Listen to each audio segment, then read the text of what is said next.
మన పార్లమెంటరీ సిస్టంలో కొన్ని పద్ధతులు చాలా పవర్ఫుల్గా ఉంటాయి. అందులో ఒకటి ఆర్టికల్ 110 కింద వచ్చే మనీ బిల్లు. ఈరోజు మనం దీని గురించే వివరంగా తెలుసుకోబోతున్నాం. ఇది మన చట్టాలను ఎలా ప్రభావితం చేస్తుంది, మరి ఎందుకు కొన్నిసార్లు ఇంత వివాదాస్పదంగా మారుతుంది చూద్దాం. ఒక ఇంట్రెస్టింగ్ ప్రశ్నతో మొదలు పెడదాం. ఒక చట్టం పార్లమెంట్లో ఉండే 2 సభల్లో ఒకదాన్ని, అంటే దాదాపు సగం సిస్టమ్ని దాటవేసి ఎలా ముందుకు వెళ్లగలదు? అసలిది సాధ్యమేనా? ఈ ప్రశ్నకు సమాధానమే మన ఇవాల్టి చర్చకు ఆధారం. ఆ ప్రశ్నకు సమాధానం ఒక బిల్లును మనీ బిల్లుగా ప్రకటించడం ద్వారా. వినడానికి చాలా సింపుల్గా ఉంది కదా, కానీ ఈ మనీ బిల్ అనే ఒక్క పదం మన చట్టసభల ప్రక్రియలో ఒక అసాధారణమైన అధికారాన్ని దాచిపెట్టింది. సరే, దీని గురించి మరిన్ని వివరాల్లోకి వెళ్దాం. మన ఫస్ట్ సెక్షన్ చట్టపరమైన ఎక్స్ప్రెస్ లేన్. పేరు వినగానే అర్థమైపోతోంది కదా, మనీ బిల్లులు పార్లమెంట్లో నార్మల్ రూట్ కాకుండా ఒక స్పెషల్ ఫాస్ట్ ట్రాక్లో ఎలా వెళతాయో ఇక్కడ చూద్దాం. సో ఇక్కడ అసలు పాయింట్ ఏంటంటే, ఒక బిల్లును మనీ బిల్లుగా క్లాసిఫై చేసిన వెంటనే పవర్ బ్యాలెన్స్ మొత్తం మారిపోతుంది. ప్రజలు నేరుగా ఎన్నుకునే లోక్సభ చేతికి పూర్తి పవర్ వస్తుంది. అదే సమయంలో రాష్ట్రాల మండలి అయిన రాజ్యసభ పాత్ర చాలా పరిమితమైపోతుంది. అయితే ఏ బిల్లు పడితే ఆ బిల్లు ఈ ఎక్స్ప్రెస్ లేన్లోకి రాలేదు. దానికి కొన్ని క్వాలిఫికేషన్స్ ఉండాలి. అసలు దేన్ని మనీ బిల్లుగా పరిగణిస్తారు? ఆర్టికల్ 110 ప్రకారం దాని అఫీషియల్ డెఫినిషన్ ఏంటో చూద్దాం. ఇది చాలా ముఖ్యమైన నిర్వచనం. ఆర్టికల్ 110 ప్రకారం మనీ బిల్ అంటే కేవలం ఆర్థిక విషయాలతో మాత్రమే డీల్ చేసే బిల్లు. ఇక్కడ కేవలం అనే పదం చాలా కీలకం. దాని ప్రాముఖ్యతేంటో ఇప్పుడు తెలుస్తుంది. ఈ పోలిక మనకు మంచి క్లారిటీ ఇస్తుంది. లెఫ్ట్ సైడ్ చూడండి. పన్నులు వేయడం, మార్చడం, ప్రభుత్వం అప్పులు చేయడం, లేదా మన దేశ ఖజానా అయిన కన్సాలిడేటెడ్ ఫండ్కు సంబంధించిన విషయాలు, ఇవి ఉంటే అది మనీ బిల్లు. కానీ రైట్ సైడ్ చూడండి. ఒక బిల్లులో ఆర్థిక విషయాలతో పాటు వేరే జనరల్ విషయాలు కూడా ఉన్నాయి అనుకోండి.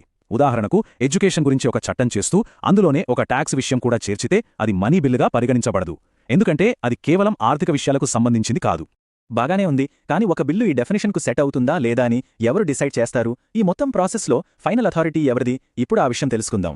చూడండి, ఒకే ఒక్కరు ఇంత కీలకమైన చట్టసభల పవర్ బ్యాలెన్స్నే మార్చేసే నిర్ణయం తీసుకునే అధికారం కేవలం ఒక్క వ్యక్తి చేతిలోనే ఉంటుంది. ఆ వ్యక్తి మరెవరో కాదు, లోక్సభ స్పీకర్. మన రాజ్యాంగం ప్రకారం ఒక బిల్లును మనీ బిల్లుగా సర్టిఫై చేసే పూర్తి మరియు అంతిమ అధికారం లోక్సభ స్పీకర్కే ఉంటుంది. ఇంకా చెప్పాలంటే రాజ్యాంగం ప్రకారం స్పీకర్ నిర్ణయమే అంతిమం.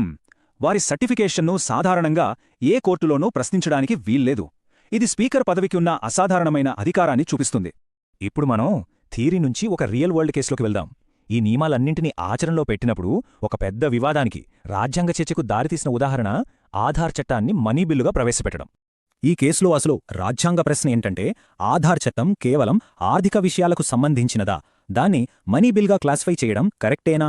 సుప్రీంకోర్టులో మెజారిటీ జడ్జిలు స్పీకర్ నిర్ణయాన్ని సమర్థించారు. కానీ మైనారిటీ తీర్పు మాత్రం ఇది మనీ బిల్లు నిబంధనను దుర్వినియోగం చేయడానికి దారితీయవచ్చని, రాజ్యసభ పాత్రను తగ్గించవచ్చని చాలా సీరియస్ కన్సర్న్స్ రేస్ చేసింది. సో ఇప్పటిదాకా మనం చూసిన ఈ మొత్తం డిస్కషన్ నుంచి ఏమర్థం చేసుకోవాలి?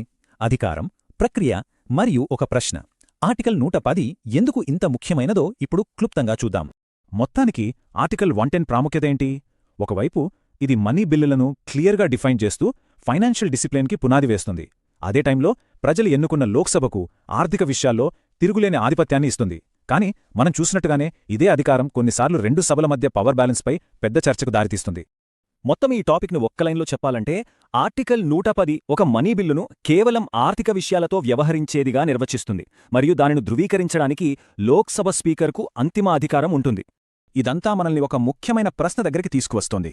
చట్టాలను వేగంగా చేయడానికి సామర్థ్యం కోసం ఉద్దేశించిన ఒక సాధనం పార్లమెంటరీ వ్యవస్థలోని ప్రాథమిక సూత్రమైన అధికార సమతుల్యతను దెబ్బతీసే ప్రమాదంగా ఎప్పుడు మారుతుంది? దీని గురించి ఆలోచించండి.